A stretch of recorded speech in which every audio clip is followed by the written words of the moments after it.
Tuhan Yesus, terima kasih ya Tuhan buat pagi hari ini Tuhan. Engkau telah menyertai setiap kami ya Tuhan, sehingga kami bisa bergabung di tempat ini ya Tuhan. Ada yang melewat Zoom juga ya Tuhan.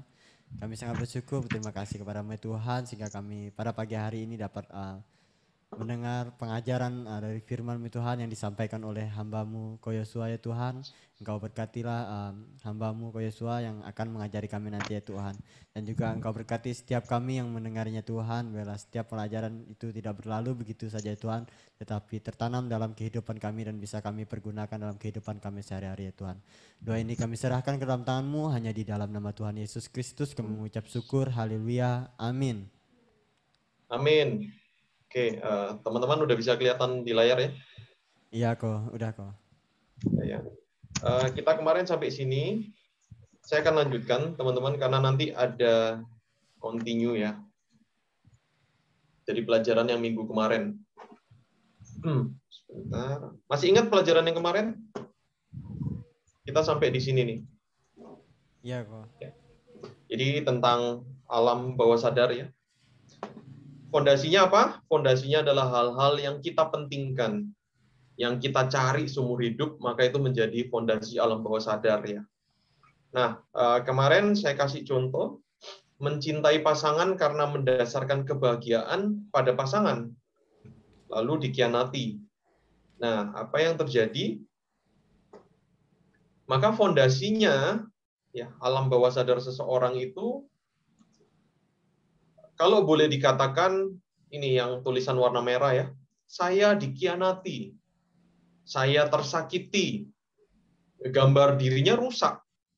Seakan-akan peristiwa yang terjadi di masa lalu itu menentukan bahwa gue ini orang yang gagal, gue ini orang yang rusak, karena saya dikhianati, karena saya disakiti oleh orang yang paling berharga dalam hidup saya. Nah, ini terjadi secara otomatis. Kalau alam sadarmu tidak ambil alih, ini terjadi secara otomatis. Ya. Kemarin kita lihat ya, alam sadar itu sama seperti tukang bangunan nih, pikiran sadar kita nih. Jadi kalau kita bisa mendeteksi, kalau kita tahu mana ada yang salah, ya seperti tukang bangunan, dia yang akan membangun, ada yang salah, dia yang akan membongkar, maka alam sadar kita harusnya seperti itu. Jangan biarkan kita diselingkuhi, kita disakiti, dikhianati oleh seseorang, kemudian membuat kita sampai pada kesimpulan gambar dirinya rusak ya. Ya itu hanya pengalaman, tidak menentukan kita. Ya. Kemudian kalau sudah seperti itu ya, muncul kata-kata semua laki-laki sama nih gitu ya. Nah, perempuan yang tersakiti biasanya bilang gini, setelah 2 kali tersakiti oleh pria ya, semua laki-laki sama nih. Tidak ada yang cinta sama saya. Iya, semua orang benci saya kok gitu. Nah, kok bisa ambil kesimpulan seperti itu hanya karena sekali 2 kali pengalaman yang salah? Anda lihat ya, kalau kita ngikutin alur berpikir alam bawah sadar kita yang seperti ini, hancur. Kemudian nanti berpikir, cinta itu semu. Cinta tidak akan bertahan lama. Tidak ada cinta sejati. Atau yang lebih parah, ini kayaknya Tuhan tidak ingin saya bahagia nih. Nah, Anda bisa lihat ya, dari satu pengalaman yang pahit, dari satu pengalaman yang buruk ya, sebenarnya kita bisa proses itu. Oh, oke, saya dikhianati. Mungkin saya melakukan kesalahan. Atau mungkin dia melakukan kesalahan dan saya harus mengasihi dia. Tapi kalau pikiran kita tidak menguasai diri kita, maka hal-hal yang jelek ini bisa terjadi, saudara. Ya, peristiwa apapun itu bisa berakibat fatal seperti ini. Nah, maka akibatnya biasanya orang yang sakit hati, yang tersakiti, gambar dirinya rusak, ya, merasa dikhianati. Orang yang pahit seperti ini biasanya berbagi rasa sakit ke orang lain. Dia akan cari orang-orang yang sekumpulan yang bisa menerima pikiran dia. Jadi akan orang yang sakit hati akan ketemu dengan orang yang sakit hati. Nah, selain dia berbagi rasa ke orang lain, dia akan berbagi rasa ini ke keturunannya. Oh, kamu hati-hati ya. Nah, ini udah mulai labeling nih. Kamu kalau nikah jangan sama suku bangsa ini. Kamu kalau nikah jangan sama orang yang kerjaannya ini. Kamu kalau nikah jangan sama orang ini. itu sebenarnya apa yang sedang dia keluarkan adalah alam bawah sadarnya yang berisi sakitnya di masa lalu. Kita kemarin sudah belajar, sifat dari alam bawah sadar tidak bisa membedakan realitas. Ya, tidak bisa membedakan kejadian yang udah lampau dengan kejadian yang sekarang. Ya, alam bawah sadar itu selalu ada, dan seperti terjadi sekarang ini. Apa akibat yang lain? Cemburuan dengan pasangan, ya, posesifnya minta ampun. Coba cek, kalau pasanganmu posesif, kalau pasanganmu cemburuan, jangan jengkel. Karena sebenarnya area yang salah itu ada di alam bawah sadarnya. Kalau engkau jengkel dengan pasanganmu hanya karena dia posesif, dia cemburuan minta ampun, itu tidak menyelesaikan masalah. Karena masalahnya ada di alam bawah sadarnya, saudara. Maka sebagai hamba Tuhan, engkau sudah belajar proses untuk memerdekakan alam bawah sadar, kan? Praktekkan kepada pasanganmu. Mungkin teman-teman besom, ya, engkau punya orang tua yang alam bawah sadarnya penuh dengan hal-hal yang jeleknya. Nah, ini kesempatanmu untuk layani mereka. Saudara, saya mau bilang, ya, pelayanan membebaskan alam bawah sadar jauh lebih penting daripada pelayanan mengentaskan kemiskinan, ya. Mengentaskan kemiskinan, orang miskin banyak banget, ya, gitu. Tidak lebih penting. Alam bawah sadar yang rusak ini merusakkan tatanan seluruh bangsa, ya. Gereja, politik, dan lain sebagainya. Nah, area-area ini tidak disentuh oleh gereja, maka selamanya area-area ini akan dijajah oleh lawan kita. Ya, bisa pikiran negatif, bisa minder, people pleaser, ya, berusaha menyenangkan orang lain, budak cinta, baper, terbawa perasaan, hanya karena satu contoh kisah yang negatif terjadi dalam hidupnya, ya. Nah, maka harus kayak gimana? Patahkan siasat, hikmat, mitos, tahayul yang bertentangan dengan firman Tuhan. Apa itu? Kok dia selingkuhin saya, ya? Kok dia milih cewek yang lain, cowok yang lain, atau cewek yang lain, ya? Nah, kemudian Anda mulai lihat nih, pikiran yang benar, pikiran yang nggak benar apa, gitu. Jadi ini tidak menumpuk di atas fondasi yang salah.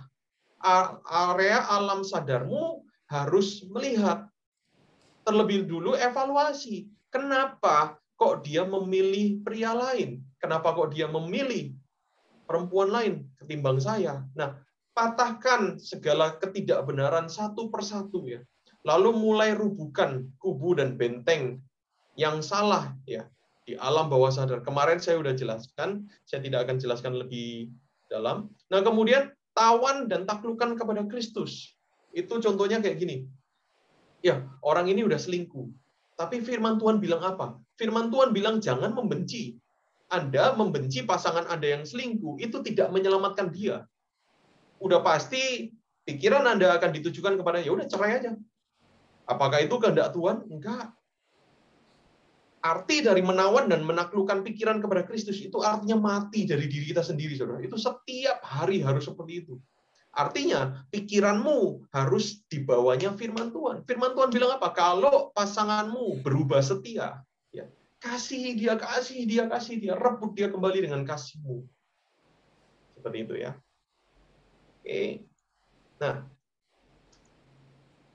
alam bawah sadar yang negatif, alam bawah sadar yang tidak benar, ini membentuk benteng penjajah.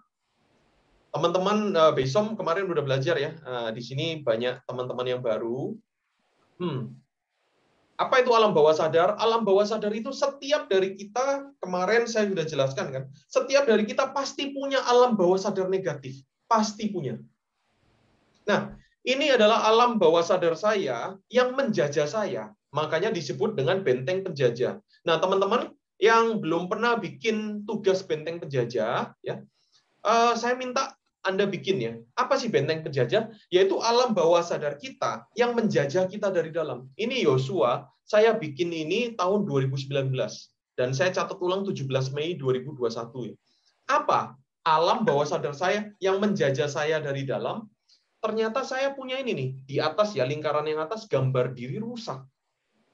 Karena pola asuh orang tua, saya nggak mendapatkan keamanan, saya nggak mendapatkan nilai bernilai, nilai berharga, ya. Jadi saya nggak dapatkan itu, sehingga waktu saya tumbuh dewasa, saya berusaha mencari nilai dalam diri saya dengan cara kerja keras, ya, dengan cara mencari pacar yang cantik, dengan cara membeli mobil yang bagus, membeli handphone yang bagus, atau apapun itu. Karena apa? Ternyata ada benteng penjajah di alam bawah sadar saya. Apa itu? Gambar diri saya rusak. Saya merasa tertolak. Nah, kemudian karena gambar diri rusak, tertolak, muncul benteng penjajah yang berikutnya, yang sebelah kanan warna oranye. Saya jadi meragukan Tuhan. Saya gampang takut, saya gampang khawatir. Dan ketika dibilang, apakah kamu percaya sama Tuhan? Saya bilang, iya, saya percaya sama Tuhan. Tapi sebenarnya ada keraguan tentang Tuhan. Ya, Anda lihat ya, lingkaran-lingkaran ini dibentuk dari pola asuh orang tua yang salah. Jadi beruntung teman-teman yang belum menikah, Anda sudah dapat pelajaran-pelajaran tentang ini. Setidaknya alam sadar Anda itu bisa menguasai dengan firman Tuhan. Makanya sebelum masuk ke pelajaran yang selanjutnya, Anda harus mengerti ini ya. Nah, kemudian karena saya meragukan Tuhan, saya takut akan masa depan. Dikit-dikit saya gampang khawatir gitu ya. Nah, muncul apa? Lingkaran yang berikutnya. Untuk mengejar kekurangan saya, maka hidup saya egois. Saya oportunis. Dan kalau saya nggak dapatkan apa yang saya mau, saya itu gampang takut dan saya gampang marah.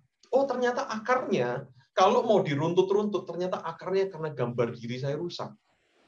Ya. Nah, orang yang gambar diri rusak ya, Anda mau pakai pakaian yang harga puluhan juta, Anda naik mobil yang mewah, itu hanya menutupi, tidak bisa memulihkan gambar diri rusak yang ada di dalam jiwa Anda.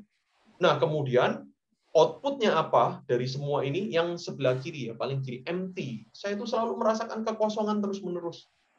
Budak cinta ya, mengejar-mengejar cinta. Supaya apa? Ketika saya dicintai pasangan saya merasa berharga ya. Ini kecanduan yang lingkaran setan, muter-muter terus. Apa akibatnya? Saya akan kecanduan dengan apapun yang membuat saya merasa berharga. Dan saya sering kali lihat dalam pelayanan saya, orang yang empty, orang yang gambar dirinya rusak, ini biasanya kecanduan seks. Kenapa? Karena pada waktu seks, ya, itu merasakan diterima, merasakan dikasihi, ya. Akhirnya kecanduan terus dengan seks. Dan kenapa sulit lepas orang yang suka seks bebas, orang yang kecanduan seks? Karena yang harus dipulihkan sebenarnya gambar dirinya. Ya. Dan perempuan yang gambar dirinya rusak ya. Biasanya ini orang-orang bule ya, banyak banget kayak gini ya. Gambar dirinya rusak, mereka tuh bisa seks. Ada satu perempuan itu udah melakukan seks dengan 100 pria lebih ya. Sebenarnya bukan karena dia menikmati seks, itu bukan alasan pertama, tapi dia menikmati merasakan nilai berharga pada saat dia melakukan seks. Wow, ternyata kita lihat ya, alam bawah sadar ini penting. Oke, nah saya minta teman-teman, ada 12 partisipan di sini ya, ada tamu dari luar, tolong bikin ini ya. Bikin ini, kalau Anda mau submit ke saya, mau berikan ke saya, boleh. Tapi kalau enggak, ini untuk diri Anda sendiri ya. Coba bikin. Saya bikin ini tahun 2019 dan sekarang ya saya lihat gambar diri saya sudah pulih ya. Proses kepada pulih, meragukan Tuhan juga sudah pulih, egoisnya juga perlahan-lahan berkurang. Empty, bucinnya ini yang kadang muncul ya. Tapi saya dengan alam sadar saya berusaha untuk taklukkan ini. Jadi saya mau bilang bahwa dengan kita mengetahui ya benteng penjajah alam bawah sadar kita apa yang jelek ini, itu sudah merupakan proses pemulihan. Ya. Jadi tolong nanti teman-teman bikin ya. Di sini ada siapa aja? Ada Irwan Chandra, ada Patricia, ada Anton, ya, ada Kevin, ada Ratna, ya. Coba kalau bisa bikin teman-teman, ditulis ya pakai tangan, digambar ya lingkaran demi lingkarannya. Ini bagus untuk diri kita sendiri. Jadi Anda lihat ya dari beberapa slide ini, pikiran itu adalah kekuatan kita. Nah, jadi mana yang harus mengontrol diri kita? Apakah perasaan? Apakah pikiran bawah sadar? Apakah kehendak kita? Apakah nafsu? Apakah pengalaman baik? Mana yang harus mengendalikan kita? Jawabannya adalah pikiran sadar. Kita akan masuk ke slide berikutnya, pelajaran kita tentang pikiran adalah kekuatan. Saya berharap waktunya bisa cukup ya. Nah, oke, sebelumnya ada contoh di sini. Contoh tentang pengampunan. Bagaimana cara kerja pengampunan? Kita pasti pernah disakiti oleh orang ya. Pasti pernah disakiti oleh orang yang kita cintai, itu rasanya kuadrat, saudara. Ya, kalau disakiti sama teman sih mungkin biasa ya. Tapi sama orang yang disakiti, sama orang yang kita percayai, sama orang yang kita cintai, itu rasanya sakitnya minta ampun. Nah, ketika tadi dipertanyakan mana yang harus mengontrol diri kita, jawabannya adalah pikiran sadar kita, gitu kan? Nah, contoh kita mengalami disakiti oleh orang dan kita harus memberikan pengampunan. Pengampunan ini keluar dari mana sih? Pengampunan tidak bisa keluar dari perasaan. Karena kalau Anda mau mengampuni berdasarkan perasaan, loh, perasaannya kan lagi terluka. Lu lagi nyakitin gua. Gimana gua bisa mengampuni? Makanya firman Tuhan, ya, berkatilah orang yang mengutuki engkau. Itu nggak bisa keluar dari perasaan. Karena perasaan kita ini ngikutin pikiran. Jadi harus dari pikiran sadar. Ya, orang ini memang menyakiti aku. Tapi aku ini adalah hamba Tuhan. Tapi aku ini adalah pengikut Kristus, dan Tuhanku bilang suruh mengampuni. Nah, kalau pikiran kita itu dominan, bisa mengontrol, apalagi dikuasai firman, waduh, saudara, ini adalah luar biasa. Oke. Saya harap Anda mengerti sampai di sini. Kita masuk ke kekuatan pikiran.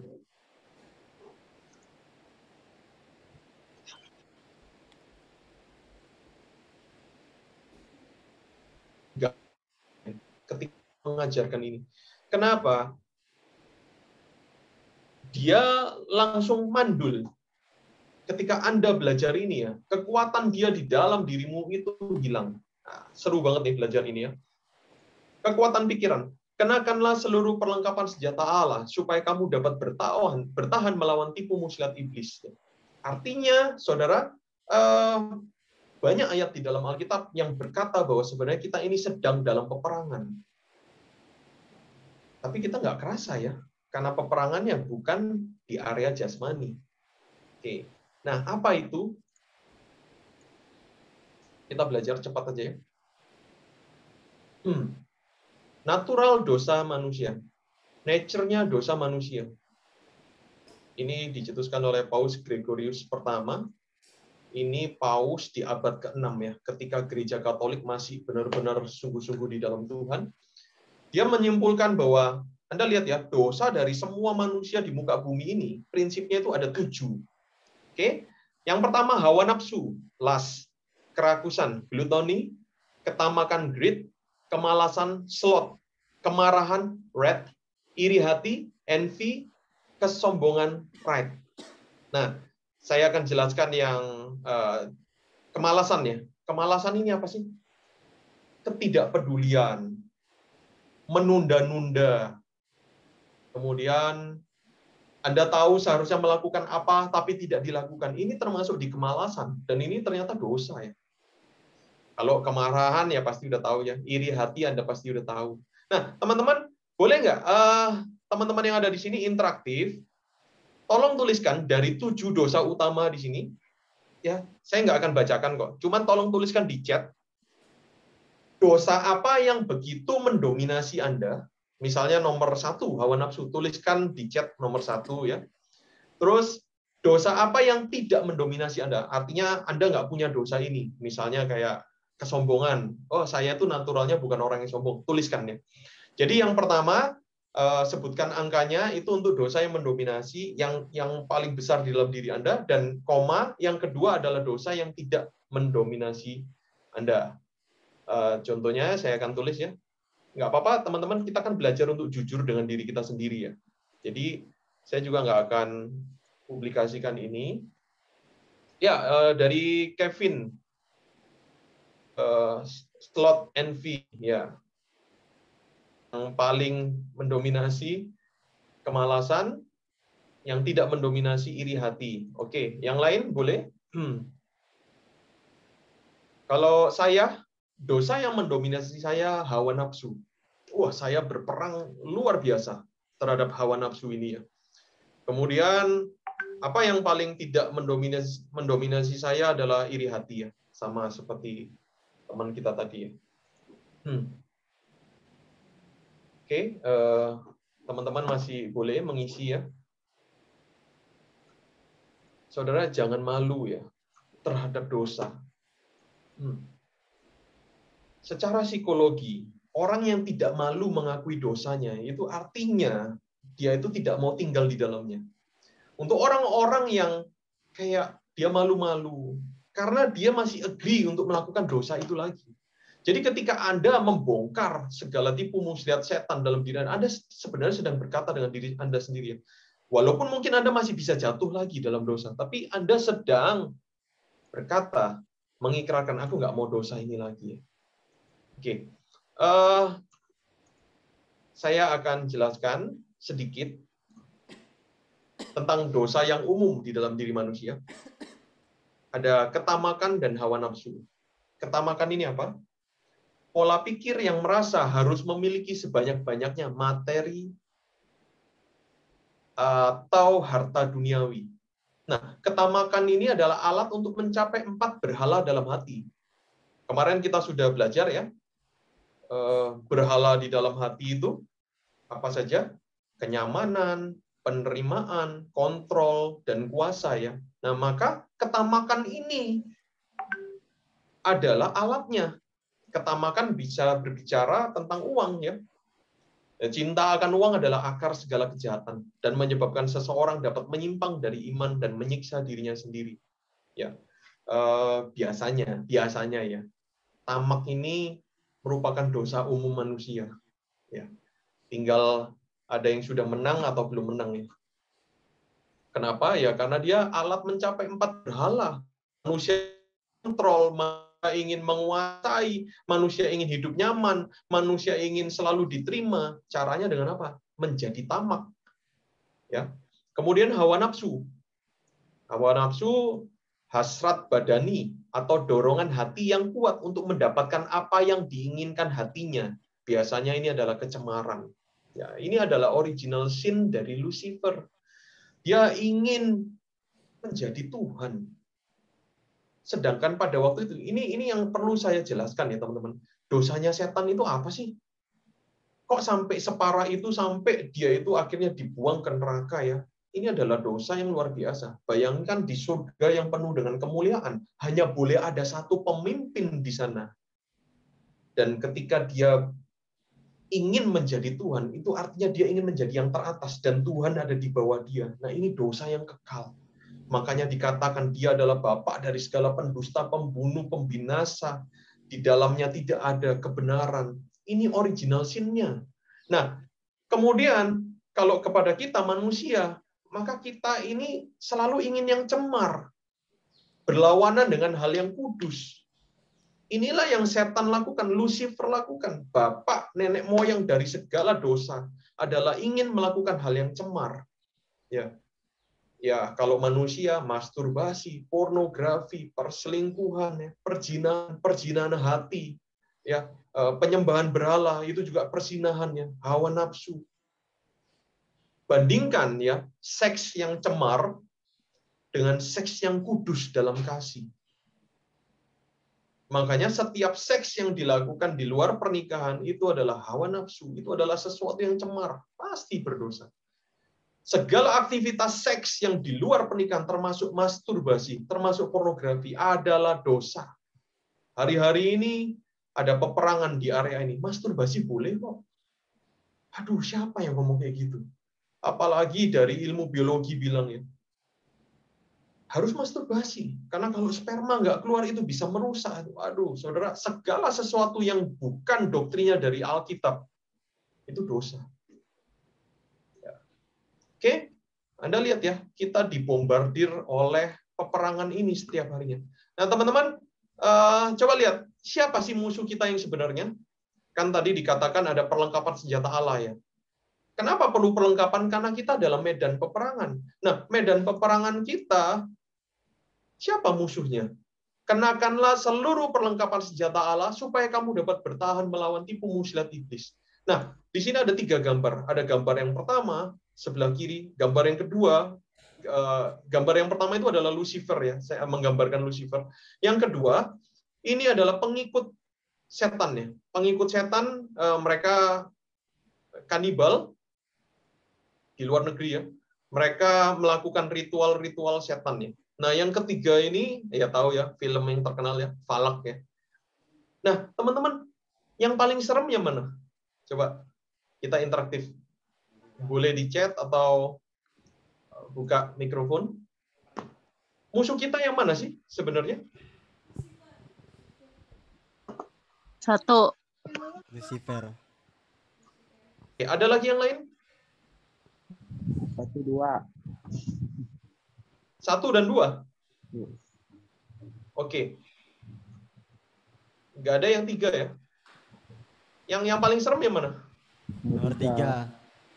Ya, yang paling serem yang nomor 3 ya? Ya. Yang paling menakutkan gambaran tentang setan biasanya nomor 3. Nah, disinilah letak tipu muslihatnya. Setan itu berusaha untuk tutupi jejak langkahnya dia. Maka dia ciptakan pengalihan ya. Saudara, saya mau tanya sama Anda, berapa banyak orang yang mati gara-gara nomor 3? Berapa banyak orang yang mati karena ketakutan rupa fisik dari setan? Setan bisa mengambil rupa fisik sebagai nenek kita yang udah meninggal, sebagai gundruwo, kuntilanak, dan lain sebagainya. Tapi seberapa mematikan ini? Berapa banyak orang yang mati gara-gara ketakutan nomor 3? Saya mau katakan nggak ada. Nah, ini tipu muslihatnya. Dia gantikan di bayangan kita, setan itu adalah gambaran-gambaran seram. Padahal enggak, saudara. Kekuatan musuh satu-satunya terletak pada tipu muslihatnya. Jadi, setan itu punya kekuatan, saya percaya dia adalah malaikat yang hebat ya. Kekuatannya itu dia bisa melakukan apapun, ya saya percaya. Tapi dia tidak berhak menyentuh kita orang-orang percaya. Katakan amin. Amin. Bagaimana cara dia menyentuh kita orang percaya? Kekuatannya hanya satu, tipu muslihat. Wah, ini jahatnya minta ampun. Ini kejamnya minta ampun.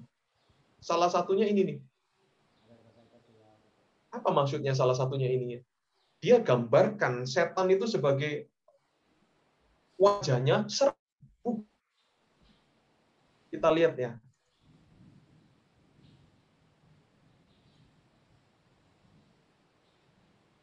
Nah, tipu muslihat. Iblis tahu dia sudah dikalahkan. Takdirnya itu udah pasti. Bagaimana siasatnya? Bagaimana siasat perangnya dengan kita bila ia tahu sudah pasti kalah? Ia akan memutarbalikkan fakta. Maksudnya kayak gimana? Teman-teman, setan itu tahu hasil akhirnya dari dirinya adalah di lautan api neraka. Dia tahu. Maka dia tahu bahwa ketika Tuhan Yesus disalibkan, segala kuasa atasnya itu ada pada kita. Coba Anda bayangkan, Anda jadi setan ya. Bagaimana melawan kita, pemenang-pemenang ini? Dia sudah tahu, dia udah kalah, kalahnya telak, kalahnya total. Kita punya otoritas atas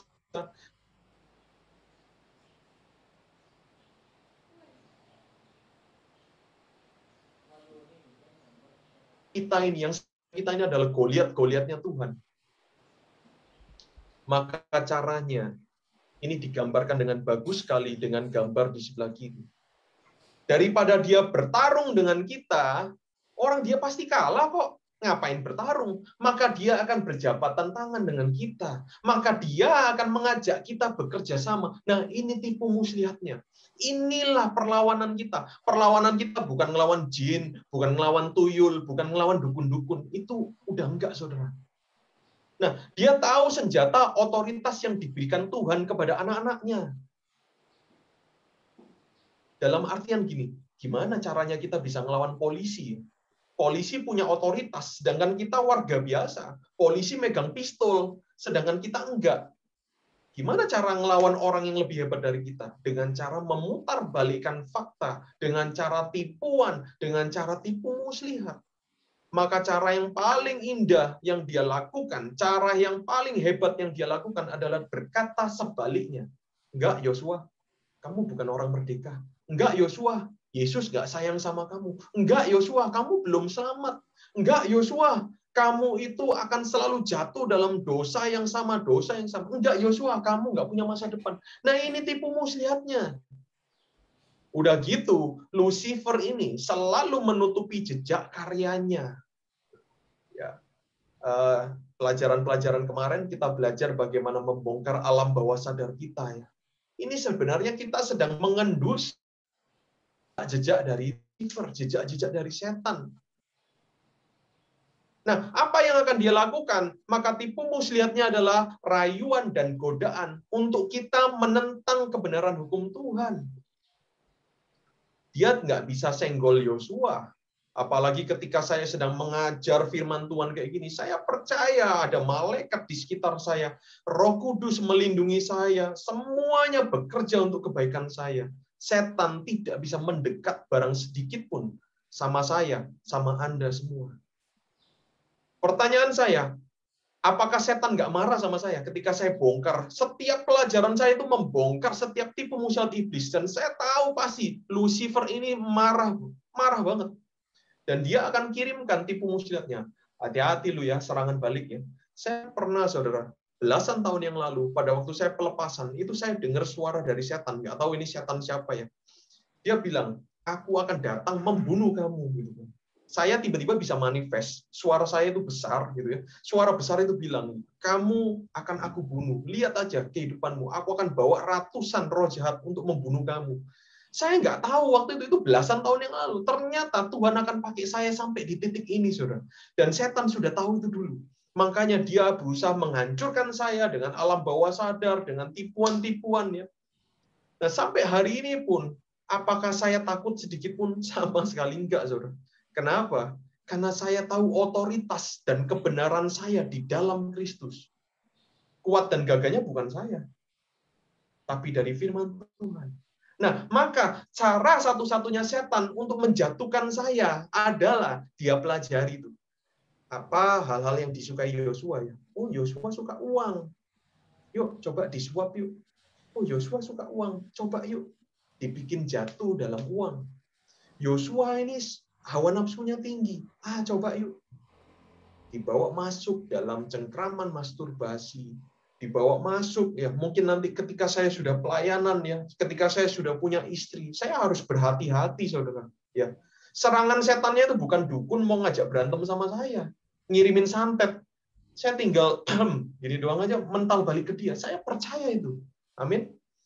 Tapi serangannya, saudara, adalah tiba-tiba ada perempuan cantik ya yang berusaha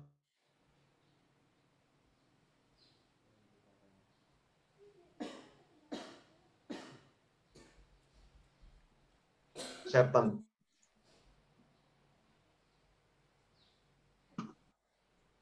Cara kerja musuhnya membuat kita mempercayai dusta. Kenapa harus dusta? Karena dengan berdusta menggantikan kebenaran dengan tipuan. Kekuatanmu itu adalah kebenaran yang ada dalam dirimu, firman Tuhan. Nah, dia berusaha gantikan ini dengan dusta demi dusta. Bagaimana cara kerja musuh? Membujuk kita melawan Tuhan. Melalui penyembahan berhala, LGBT, dan lain sebagainya. Apa sih penyembahan berhala? Apa sih LGBT? Dengan tipuannya, setan menawarkan hal yang disukai daging, membuat manusia mencintai dosa. Cara kerjanya adalah 100% kebohongan. Kita tahu dia itu udah dikalahkan. Bagaimana membalikkan fakta bahwa dia akan menang kalau dia akhirnya itu udah jelas-jelas kalah? Ya dengan cara berbohong. Cara dia menjatuhkan kita pun dengan cara berbohong. Di sini ada gambar komputer, saudara. Bagaimana untuk merusakkan komputer ini dari dalam? Ya, Anda lihat komputer ini ya. Kalau mau merusakkan dari luar gampang, cabut listriknya atau pakai palu dipukul. Tapi setan punya cara yang pintar. Dia merusakkan dari dalam dengan cara ngasih virus. Virus ini bekerja berlawanan dengan tujuan komputer ini diciptakan oleh penciptanya. Komputer ini diciptakan untuk bisa operasi dalam penghitungan, matematika, untuk bisa Word, Excel, dan lain sebagainya. Ketika virus itu masuk, ya, ketika kebohongan itu masuk, ya, virus ini kan dikelola sama komputer, seakan-akan ini, oh ini program yang benar. Ternyata enggak, programnya adalah berisi mematikan diri sendiri. Codingnya, bahasa pemrogramannya adalah justru untuk merusakkan diri sendiri. Ini virus bekerja dengan cara yang sama dalam diri kita. Virus yang dia kasih, setan kasih itu adalah untuk merebut kebenaran firman Tuhan. Oh, misalnya apa? Masturbasi itu berdosa.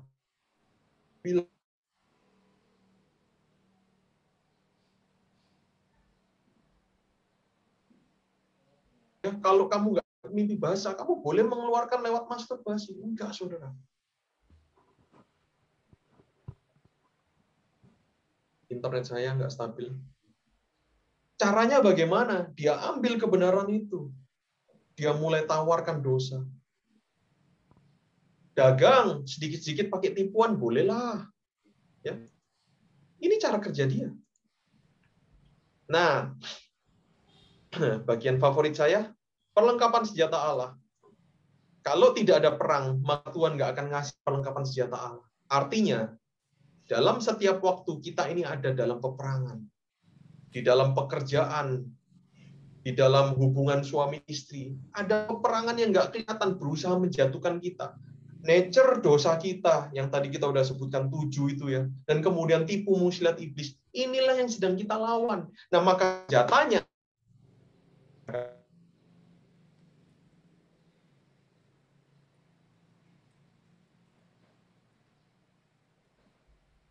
berkasutkan kerelaan untuk memberitakan Injil damai sejahtera.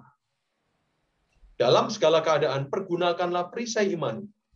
Sebab dengan perisai itu kamu akan dapat memadamkan semua panah api dari si jahat. Dan terimalah ketopong keselamatan dan pedang roh, yaitu firman Allah. Saya nggak akan bahas semua, teman-teman. Yang berhubungan dengan pikiran saja yang akan saya bahas. Ya. Berikat pinggangkan kebenaran. Jadi kebenaran itu, kebenaran firman Tuhan. Dalam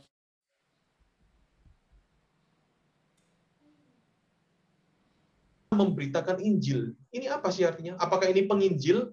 Enggak. Ini adalah orang yang hidupnya tidak egosentris, tapi kristosentris. Kalau hidupmu semuanya tentang Tuhan Yesus, maka kakimu akan rela memberitakan Injil, sharing dengan sesama dan lain sebagainya. Dalam segala keadaan, pergunakanlah perisai iman. Nah, kalau kita baca ya, areanya ini, area perlengkapan senjata Allah ini, maka ini berbicara mengenai alam sadar kita. Tapi sayang ya, gereja jarang membahas ini. Firman ini adalah untuk pikiran sadar kita, berjaga-jaga setiap waktu. Berjaga-jaga dengan apa? Sebelah kanan ada gambarnya ya. Perisai iman, helm keselamatan, baju jira keadilan, ikat pinggang kebenaran.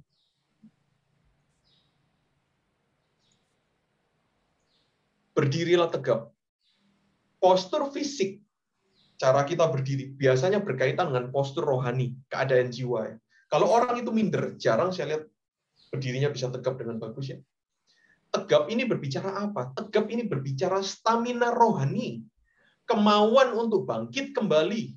Anda gagal berapa kali pun, berdirilah tegap. Kemauan untuk bangkit kembali. Dari dosa Anda, dari kecanduan Anda. Menguatkan atau memberanikan diri masuk dalam kesusahan lagi. Karena pengharapan yang kekal. Saudara, perlengkapan senjata Allah dimulai dengan berdiri tegap, saudara.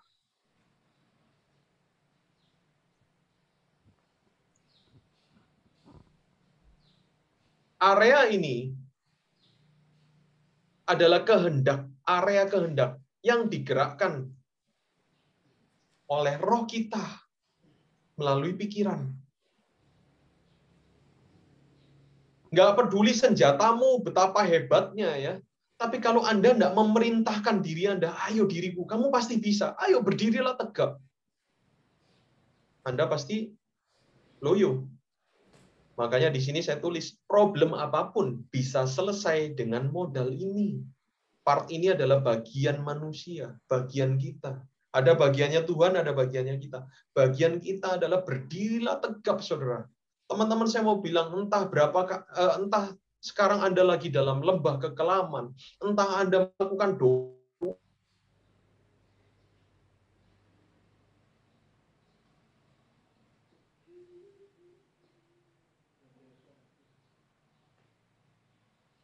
dengan jiwa berdiri tegap. Nah, apa bedanya pride, kesombongan, dengan kepercayaan diri ya? Kesombongan itu bisa membuat orang berdiri tegap ya.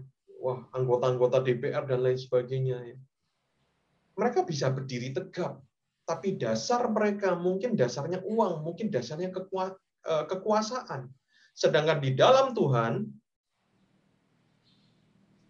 kita berdiri tegap karena ada ikat pinggang kebenaran. Kita berdiri tegap karena kita mengenakan firman Tuhan. Ada kebenaran firman Tuhan. Nah, putus asa, minder, terintimidasi, atau kecewa, ini keadaan tidak tegap ya. Jiwamu itu nggak tegap. Jiwa yang tegap itu apa? Jiwa yang semangat, percaya diri, optimis, selalu berharap. Ini adalah gambaran dari berdiri tegap.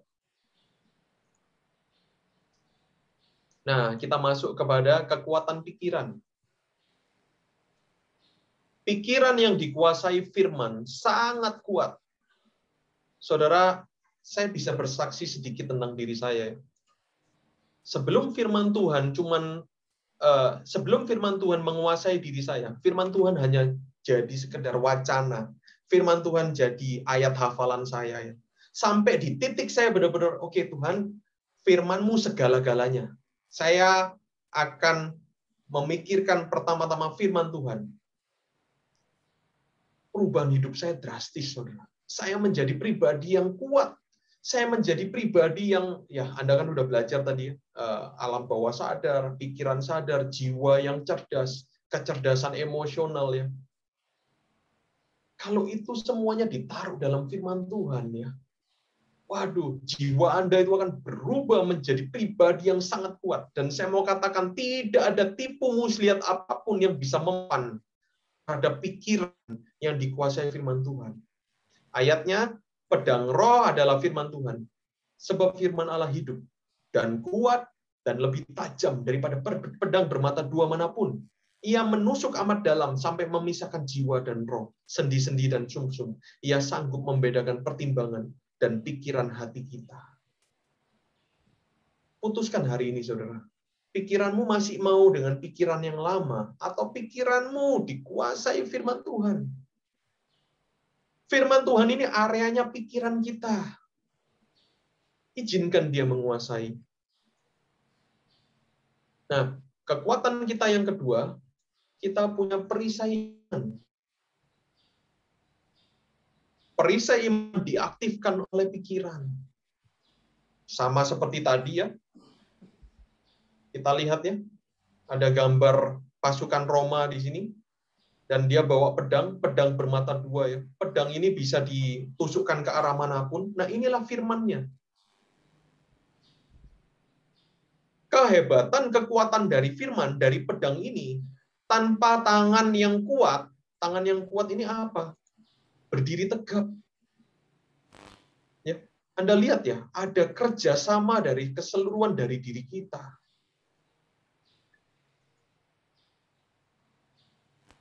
Kemudian perisai iman. Kalau tadi pedang roh, ya firman Tuhan itu untuk menyerang. Bagaimana untuk bertahan? Nah, ini yang menarik nih. Kita punya iman untuk menyerang setiap panah api dari iblis. Anda lihat ada dua gambar ya. Gambar yang kiri ya, orang yang lagi baca Alkitab, Ada panah-panah api loh. Panah-panah ini muncul lewat mana? Lewat pikiran. Tiba-tiba bisa mikirin sesuatu, tiba-tiba bisa dibisikin sesuatu. Nah, gambar yang kanan ya, kita mungkin nggak kelihatan. Di alam roh kita itu diserang terus dengan panah-panah api ya. Ketika engkau pikiranmu dipenuhi dengan firman Tuhan ya, itu ada suatu perisai, nggak mempan saudara, panah api apapun. Contoh panah apinya apa? Ya, lu udah umur segini, belum punya pasangan hidup. Ya, pekerjaanmu lagi sepi. Makan apa nih bulan depan? Ya, hal-hal yang simpel ya, tapi terus mengintimidasi kita. Kita punya perisai iman.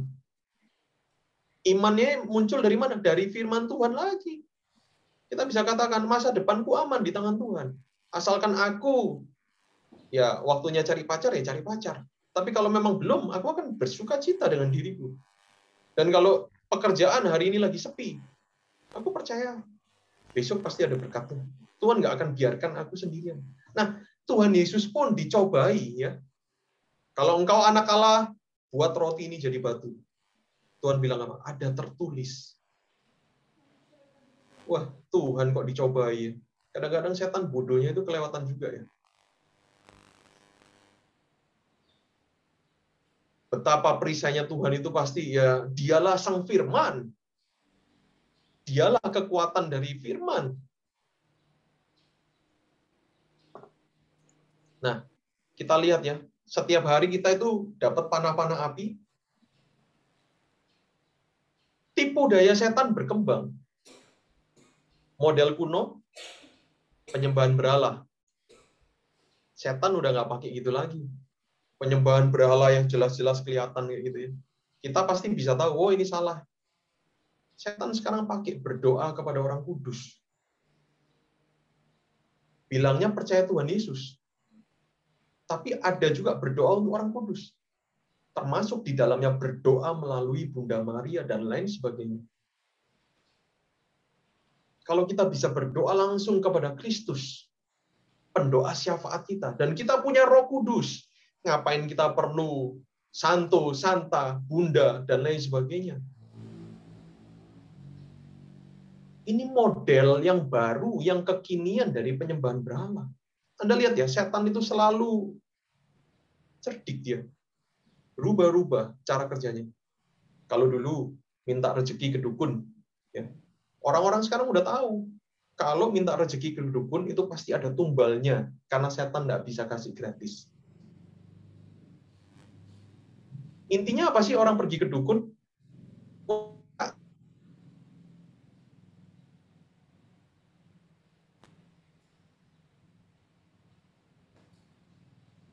Kalau kekiniannya apa? Meragukan keberadaan Tuhan, meragukan kebenaran Tuhan. Dengan cara apa? LGBT, ateis, human right, hak asasi manusia. LGBT Anda tahu ya? Tuhan itu salah. Aku tuh seharusnya lahir sebagai perempuan. Kenapa engkau ciptakan aku sebagai laki-laki? Nah, pikiran yang ada di dalam dirinya, ya Tuhan ini nggak becus. Tuhan itu nggak ada. Tuhan itu nggak benar. Cara setan sekarang, daripada membuat kita itu pergi ke dukun atau kita menyembah berhala, dia akan kasih dengan ini nih. Pikiran-pikiran yang seperti ini.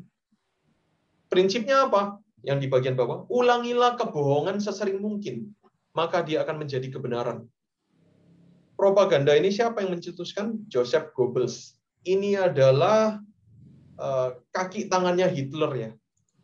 Orang yang sangat jahat, saudara. Dia mati bunuh diri dan dia meracuni setiap anaknya untuk ikutan mati pada waktu Jerman kalah. Jadi caranya gimana? Kebohongan itu kasih tahu terus. maka otomatis jadi kebenaran. Anda bisa bayangkan kalau dari kecil Anda dicekoki dengan hal yang salah. Nggak apa-apa kamu ngelakuin ini nggak berdosa, gitu kan. Oh, nggak apa-apa kamu ngelakuin ini jadi kebenaran, saudara. Dan ini cara kerja setan. Anda lihat banci transgender ya, model kuno. Kita langsung tahu, oh itu dosa. Kamu banci dan transgender, gitu kan. Kalau sekarang cara kerjanya beda.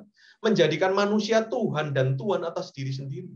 Anda tahu di beberapa negara ya, kayak di Thailand, jenis kelamin itu bukan cuma 2, laki dan perempuan. Jenis kelamin ada 10 lebih. Ngeri nggak?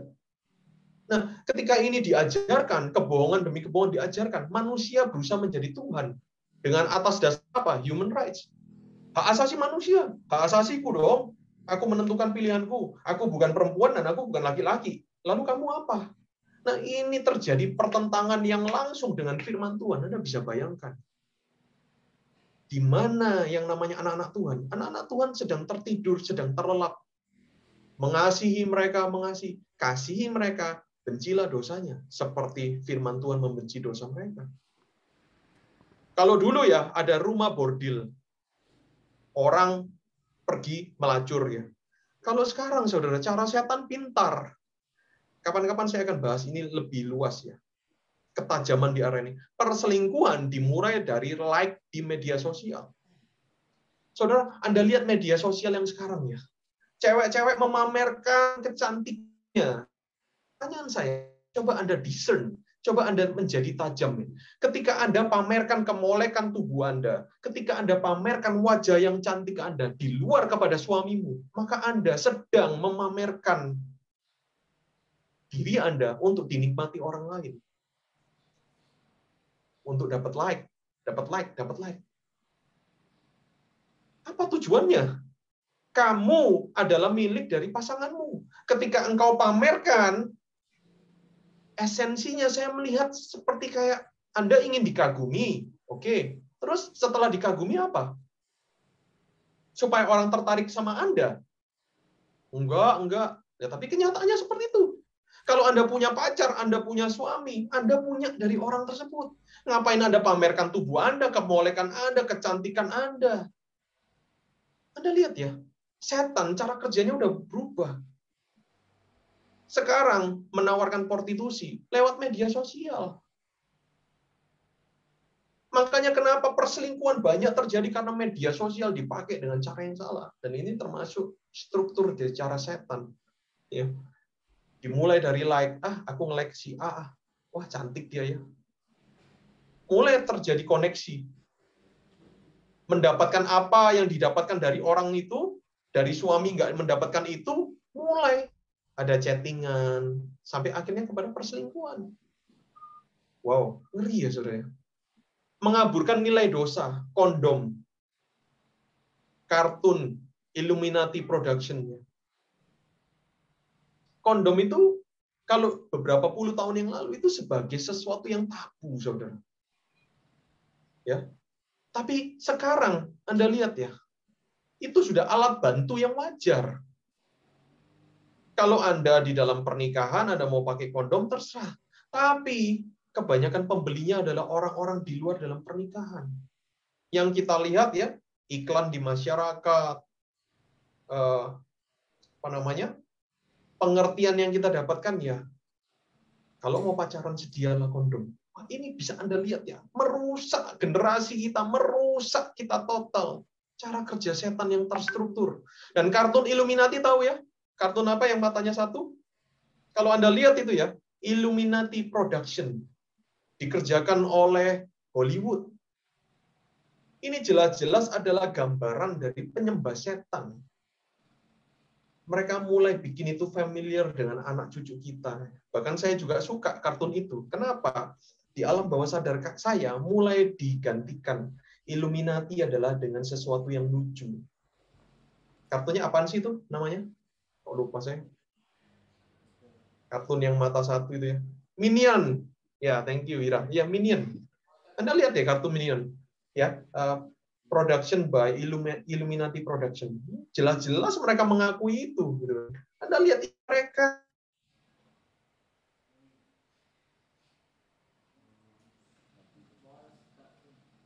di ya, Monster Inc. Betul. Anda bisa lihat ya, di beberapa waktu lalu di Instagram ada perempuan yang mengambil reklame tentang LGBT di kereta bawah tanah ya, dirobek-robek sama dia gitu. Anda bayangin di luar negeri sekarang itu lagi besar-besaran kampanye. Anak-anak lahir boleh memilih jenis kelamin. Kalau engkau laki-laki, tapi engkau merasa di dalam dirimu adalah perempuan, maka engkau boleh memilih sebagai perempuan. Wah, saudara sedang digalakkan transgender. Aduh, di mana anak-anak Tuhan? Diem. Di mana anak-anak Tuhan sedang berusaha cari rezeki, kekayaan sebanyak-banyaknya, sedangkan kita nggak tahu ada kekuatan terstruktur untuk menghancurkan bumi ini. Ya, ini cara kerja setan. Tipuannya berkembang. Nah, ini lucu nih.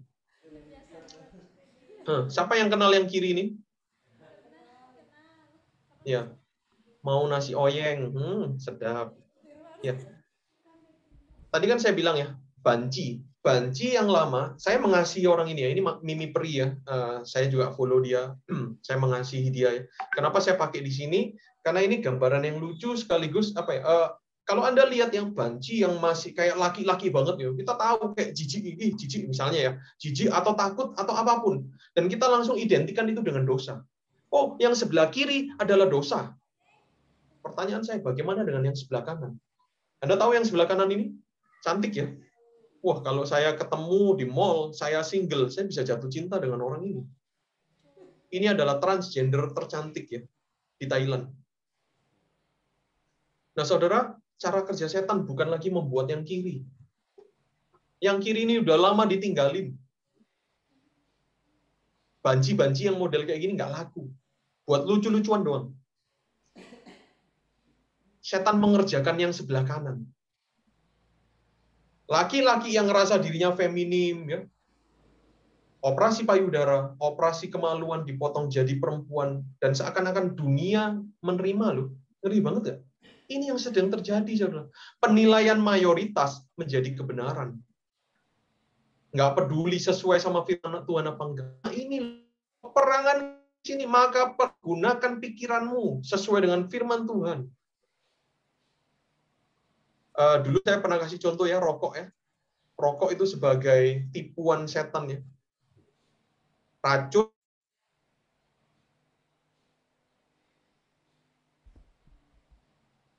Lihat iklan rokok, iklannya itu nggak sesuai dengan isinya. Kalau misalnya iklan ini ya, iklan minuman, biasanya kan akan menceritakan tentang produknya. Oh, air ini dari air pegunungan ya, dan lain sebagainya. Saya tutupi mereknya nih, gitu kan. Nah, sedangkan rokok, Anda lihat, misalnya ini rokok ya, pernah nggak rokok membahas tentang ini dalamnya? Oh, di dalamnya ada 200 jenis racun yang membuat aspal, membuat apapun itu ada di dalam sini. Enggak. Nah, ini tipuan yang luar biasa. Udah harganya seharusnya seharga dengan teh ya, karena dia herbal kan sebenarnya, cengkeh ini ya, tembakau ya. Harganya dijual dengan mahal. Satu batang rokok Anda itu bayar teks sekitar beda-beda ya. Anda bisa baca di bungkusnya. Diiklankan nggak sesuai dengan isinya. Isinya apa? Orang rokok yang turun dari pesawat, laki-laki sejati ngerokok gitu kan. Ini kan tipuan, gitu loh. Dan bodohnya lagi, hamba-hamba Tuhan atau orang-orang Kristen yang masih merokok. Artinya Anda sedang ditipu. Produk dari siapa? Produk dari setan.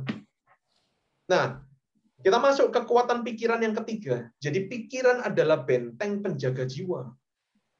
Maka kalau engkau nggak pernah aktifkan pikiranmu yang ngalir aja lah. Kalau lagi mikir ya mikir, kalau lagi nggak mikir ya nggak mikir. Saya mau katakan Anda adalah orang yang tertawan. Kita lihat rantai penawan jiwa manusia. Jadi dalam jiwa kita ini ada banyak yang menjajah kita. Ada berhala di dalam hati. Yang belum ikut kelasnya bisa lihat di link YouTube ya, di kelas besok ini. Berhala hati ini adalah apa yang dikejar hati kita. Kemudian ada luka batin ya. Luka batin ini menawan jiwa kita. Kemudian ada ANT, automatic negative thoughts ya, pikiran-pikiran negatif, panah-panah api dari setan, intimidasi ya. Ini menawan jiwa kita. Dari semua hal ini membentuk benteng penjajah. Contoh benteng penjajah yang tadi saya sudah jelaskan. Nah, saudara, gimana cara melawan hal-hal ini? Yaitu dengan pikiran. Pikiran yang dikuasai oleh firman itu powerful sungguh-sungguh. Katakan amin. Amin. Artinya kalau Anda setelah ikut pelajaran ini dan Anda tidak mulai baca firman Tuhan, Anda munafik. Karena manusia sehebat-hebat apapun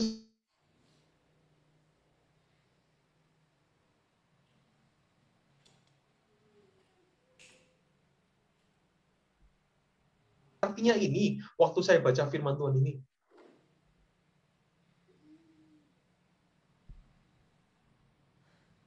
ya. Keempat, mengenali tipu muslihat adalah kemenangan. Saya akan cepat aja, sebentar lagi selesai, teman-teman. Pastikan di dalam dirimu Anda mengerti bahwa engkau itu punya kekuatan yang tersembunyi. Semuanya ada di dalam pikiranmu. Jadi mengenali tipu muslihat adalah kemenangan. Tadi saya udah ngasih contoh ya mengenai iklan rokok. Benar kan ya?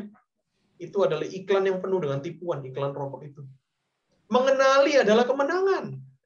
Kalau orang ngerti dirinya dengan cara merokok dibodohi oleh setan, itu adalah kekuatan yang terbaik untuk orang bertobat. Anda ngomong sampai berbusa sama orang yang rokok, udahlah lu urus urusan lu sendiri. Betul ya?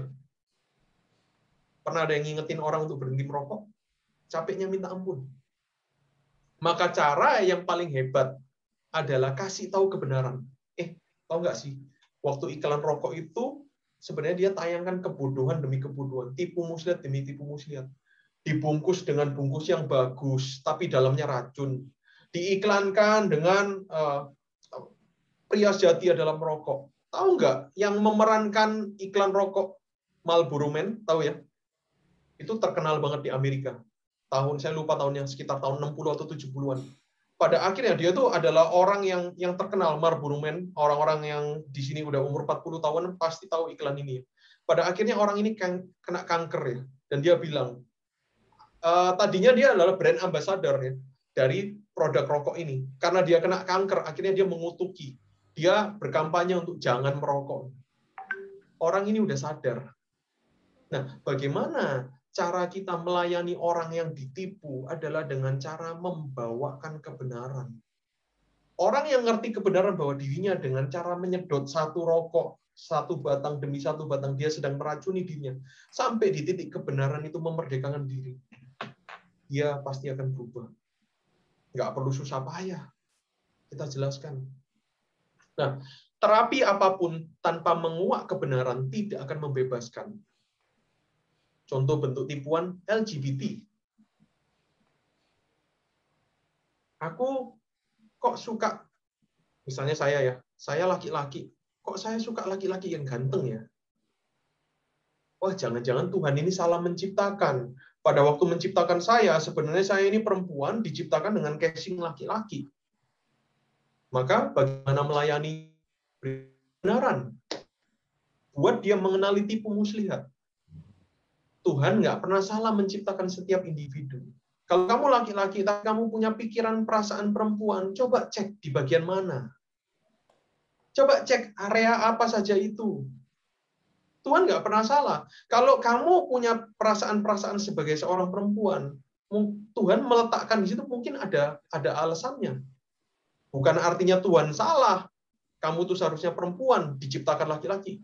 Nah, bawakan kebenaran demi kebenaran yang berasal dari firman Tuhan sampai dia sendiri bisa mengerti dan pertobatan akan mengalir di dalam situ. Nah, contoh yang berikutnya, kesaksian mantan waria. Kemarin saya habis ikutin Zoom tentang LGBT ya. Anda lihat ya, kalau orang yang sudah bertobat dari LGBT, transgender, itu walaupun laki-laki, suaranya masih suara yang lembut sekali, kayak cewek ya. Pernah tahu ya? Suaranya tuh kayak cewek banget gitu. Nah, bagaimana saya melayani orang yang kayak gini?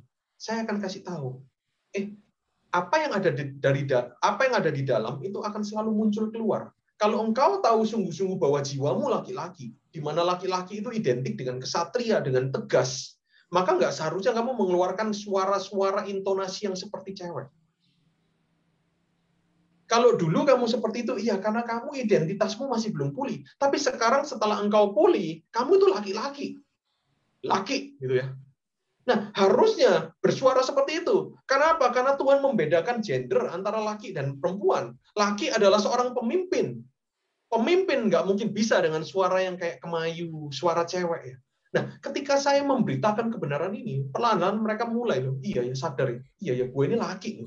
Maka suara gue harus laki. Karena hormon kita juga hormon laki, men.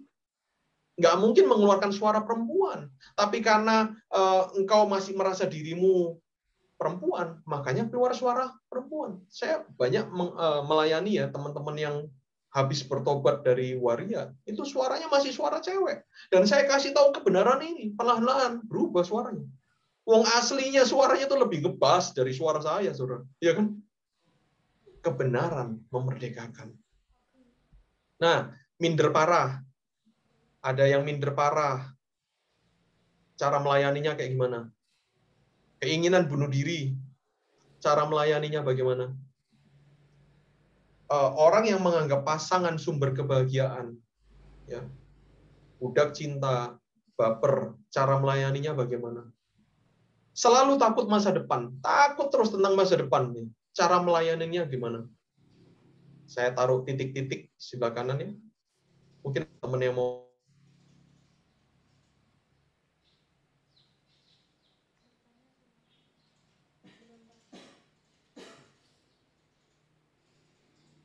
Sebenarnya bukan peperangan bawa nuklir, bawa senjata, apapun enggak. Maka peperangan kita adalah mengenali tipu muslihatnya dan bawakan kebenaran. Selesai.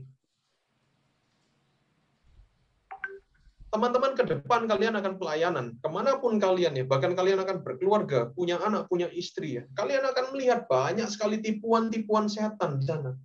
Gimana cara melawan tipuan setan? Just bring the truth. Oke, waktunya udah selesai teman-teman. Kita akan belajar lagi tentang yang keempat ini minggu depan ya. Saya berharap teman-teman mulai praktek ya. Apapun kondisi Anda sekarang ya, kondisi baik atau tidak baik, jangan biarkan setan bentuk benteng penjajah di dalam dirimu. Menangin dengan firman Tuhan, menangin dengan firman Tuhan. Berdirilah tegap sebagai hamba Tuhan. Amin. Ya Mas, Oke, kita akan ketemu minggu depan. Saya akan tutup dalam doa. Mari kita berdoa. Bapa, kami mengucap syukur untuk kasih setiamu, kebaikanmu dalam kehidupan kami. Tuhan, Engkau mengajari kami semua pelajaran yang membebaskan kami, Tuhan. Bebaskan pikiran kami. Kami mau pergunakan pikiran kami sesuai dengan kehendak-Mu, Tuhan. Hanya boleh diisi oleh firman Tuhan. Dan ketika firman Tuhan mengisi pikiran kami, Tuhan, ada kekuatan yang tidak terbatas yang kami punyai, Bapak. Terjadilah sesuai dengan kehendak-Mu, Tuhan. Aku berdoa untuk satu persatu dari orang yang belajar di kelas ini, Tuhan. Agar pikirannya menjadi kuat. Pikirannya menguasai dirinya seluruhnya, Tuhan. Menjadi merdeka di dalam nama Yesus Kristus. Terima kasih, Bapak. Di dalam nama-Mu saja, Sang Pembebas kami berdoa dan mengucap syukur. Haleluya. Amin.